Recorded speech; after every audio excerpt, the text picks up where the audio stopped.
டேய் என்னடா மம்மிய பார்த்த எம்எல்ஏ மாதிரி சும்மா பம்பு சீட் ஆடுதுனே. அசம்பிளியில ஆடுற சீட்டையே அட்ஜஸ்ட் பண்ணி உட்கார்ந்துக்கிறானுங்க. சைக்கிள் சீட் ஒன்னால அட்ஜஸ்ட் பண்ண முடியாதா? தள்ளிங்க.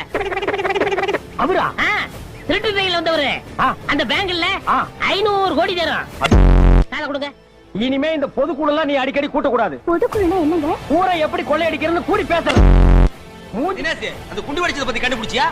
எஸ் சார், வெடிச்ச குண்டு RBX 40. குண்டுக்கு குலம் கோத்திரம் ஜாதி எல்லாம் கேட்டனா அத வெச்சவன் யாருன்னு கண்டுபிடிச்சியா? அப்புறம் எதுக்கு நீ ஐபிஎஸ் பார்த்தா இருக்க? எவனோ பைத்தியக்கார தீய வச்சு செத்து போயிட்டான். அவனை நான் தியாகி ஆக்கிட்டேன். ஜனங்க கேட்டா என்னையா சொல்றது?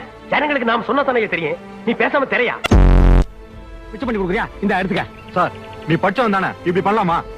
ஏண்டா டேய், இந்தியாவுல படிப்பை எதுக்கு தான் எடுக்கிறது விவசாயே கிடையாதாடா? படிச்ச ஆளுங்களை வேலைக்கு மட்டும் எடுக்காதீங்க, மத்த எல்லா